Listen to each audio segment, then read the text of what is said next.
Olha aí, pessoal, mais uma vez, os dados econômicos da China são bastante decepcionantes para o governo, obviamente, e preocupantes de forma geral. Agora temos aqui os dados do crescimento da produção industrial, que sim, cresceu, porém, menos do que foi esperado pelo mercado de forma geral, pelos analistas e pelo próprio governo, obviamente. É o crescimento mais lento desde março, e estamos aí, é claro, diante de um problema sistêmico que tende a se agravar com esse tipo de resultado aqui, uma vez que o governo comunista da China está apostando todas as suas fichas na indústria, tanto para exportar itens que ninguém está demandando em nenhuma parte do mundo aí, quanto para a própria demanda interna. Só que essa demanda está cada vez mais fraca e aí, obviamente, o governo chinês precisa tomar alguma atitude aí, é inevitável a essa altura do campeonato, para tentar evitar o colapso, ou melhor, postergar um colapso que, na minha opinião, é inevitável, vai acontecer de qualquer forma. Então, os dados relativos a agosto, de forma geral, são decepcionantes em vários tópicos da economia chinesa. O que não está caindo está crescendo muito menos do que o esperado, a economia está perdendo o seu torque, a sua atração, e a tendência é termos algum tipo de repercussão a esse respeito em não muito tempo, né? E aí a gente começa a levantar aquela questão. Para além de qual será o futuro da China, do Partido Comunista Chinês, a pergunta é: qual o impacto que isso vai causar em vários países, assim como no Brasil, né? Por conta das commodities aí, a desaceleração da China afetando as exportações de vários países. Vamos conversar então sobre esse tema, mas antes não se esqueça de se inscrever aqui no meu canal se você ainda não for inscrito, e se você quiser colaborar financeiramente com o meu trabalho, você pode se tornar membro patrocinador aqui do canal. Com valores a partir de R$ 1,99 por mês, você me ajuda bastante dessa forma, pode ter certeza disso, né? Então, o que acontece, né? Em julho deste ano, né, temos os dados agora de agosto, a título de comparação. Em julho, o crescimento da produção industrial na China no acumulado de 12 meses, numa janela de 12 meses, foi de 5,1%. Em agosto, alterando essa janela um mês para frente, né, chegando no mês de agosto, esse crescimento estava em 4,5%, né, na comparação com o período anterior, com os 12 meses anteriores, né? Então, meu amigo, olha o tanto que isso aqui piorou e estamos olhando uma janela de tempo, não é cada mês individual. Ou seja, em algum ponto dessa janela de tempo, nós temos uma piora da atividade econômica considerável, com uma possível retração. Talvez até no mês de agosto mesmo tenha havido uma retração. No acumulado de 12 meses, tem crescimento ainda. A economia chinesa está avançando no setor industrial. Lembrando que todos esses dados são dados do governo chinês e, portanto, carecem de confiabilidade, né? Provavelmente estão maquiados para que o resultado não seja tão danoso quanto a realidade mostraria. Ainda assim, é um resultado ruim, né? Um resultado decepcionante de forma geral, né? Então, o pessoal do mercado esperava sim um decréscimo desse patamar anterior, caindo para 4,8% agora, mas ainda assim as perspectivas dos analistas foram, de fato, frustradas com o resultado divulgado pelo governo chinês, né? Então, as vendas no varejo é o indicador de consumo no caso aqui, né? No acumulado de 12 meses, né, estão com um crescimento de 2,1%, piorando o cenário de julho também, né, que estava em 2,7%, mesmo a China estando no pico de vendas, que é o verão deles agora, né? Terminando agora o verão, estamos terminando o inverno aqui no hemisfério sul, eles estão terminando o verão lá, né? Ainda assim, na estação boa para vendas na China, o resultado é pífio e também frustrando as expectativas dos analistas, né, que estavam esperando um crescimento de 2,5%, né? E olha que tanto no caso da produção industrial quanto das vendas no varejo, as expectativas do mercado já eram ruins, já eram uma pior em relação a julho.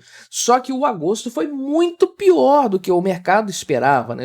O mercado tinha uma visão pessimista da economia chinesa e a realidade foi ainda pior, né? Olha o nível do problema que nós estamos testemunhando acontecer aí, né? O investimento aqui dos ativos fixos, né, aumentou 3,4% até o agosto desse ano, aqui na comparação com os 8 primeiros meses de 2023, está crescendo também, porém, mais uma vez abaixo do esperado, que era 3,5%, né, sendo que houve um crescimento de 3,6% até julho, ou seja, agosto foi realmente um mês muito problemático para a China de forma geral, né? Então, tem aqui, por exemplo, no setor imobiliário aí, né, houve uma queda em 12 meses de 5,7% no preço de imóveis novos. É um ponto que eu sempre trago aqui porque é assustador, eu diria.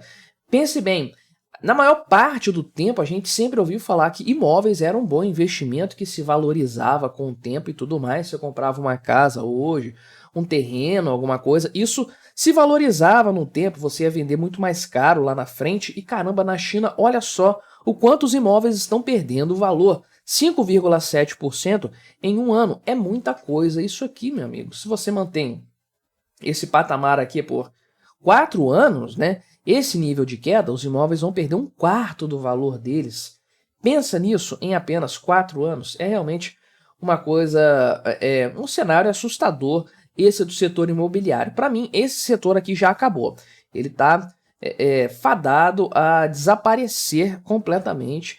Muitos investimentos foram feitos, uma carga gigantesca de dinheiro foi colocado no setor imobiliário chinês e isso agora se transformou num grande prejuízo para todos os envolvidos, né? Olha só, de 70 cidades chinesas consultadas para fazer o levantamento dos preços dos imóveis, 68 tiveram queda de preço, né? Ou seja, é generalizado. A China toda está passando por esse fenômeno, por esse cenário aí. Então, o governo tem tentado fazer alguma coisa, intervindo na economia. Eu trouxe um vídeo recente aqui para o canal mostrando que o governo chinês teria que colocar aí mais de $1 trilhão para tentar reverter o problema da demanda. Isso de acordo com alguns economistas. Vai saber se isso seria suficiente, mas seria um gasto 2,5 vezes ou 2,5 vezes maior do que o governo chinês gastou de estímulos lá na crise de 2008. Então, estamos falando de uma crise que para a China hoje é 2,5 vezes maior do que a crise lá atrás, a crise dos subprimes. Esse é o tamanho do problema que a China enfrenta hoje, sendo que a demanda é a grande tragédia aqui do planejamento chinês. Por quê? Uma vez que a indústria imobiliária colapsou praticamente, não há o que fazer, o governo está tentando ressuscitar isso, mas não vai rolar.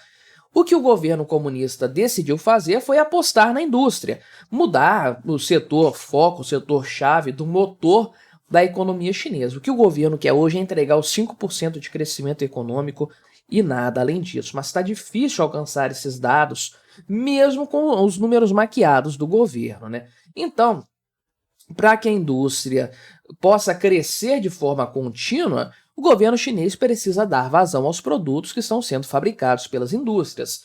Então, o mundo está sendo inundado de produtos chineses que ninguém está demandando. Carros elétricos que estão mofando em portos da Europa porque não tem demanda para isso, né? E se o exterior não está não está absorvendo isso, e o governo chinês não pode fazer absolutamente nada quanto a isso, foge à soberania do governo, o que eles tentam fazer? Tentam direcionar toda a produção industrial ou esse excedente de produção industrial para o consumo interno.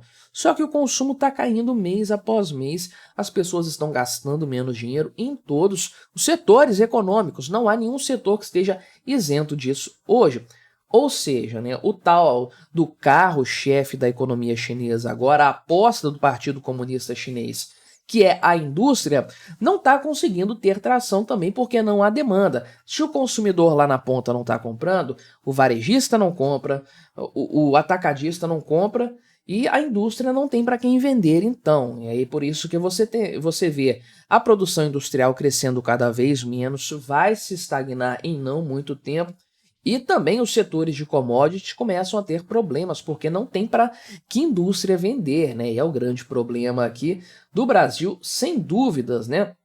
Muitas empresas brasileiras dependem de exportações para a China de forma geral, né? Então você tem aqui as situações relacionadas aos minérios, né? Também produção agrícola e tudo mais. Essas commodities vão ser afetadas também pela queda da economia chinesa, pela desaceleração nos próximos meses, aí, quiçá nos próximos anos. Vamos ver até onde isso vai dar, mas parece que todo dia, a cada dia, nós temos uma notícia pior para compartilhar aqui a respeito da China. Mas me diga aí o que você achou da minha análise, colabore com o nosso debate, se inscreva no meu canal se você ainda não for inscrito e até a próxima.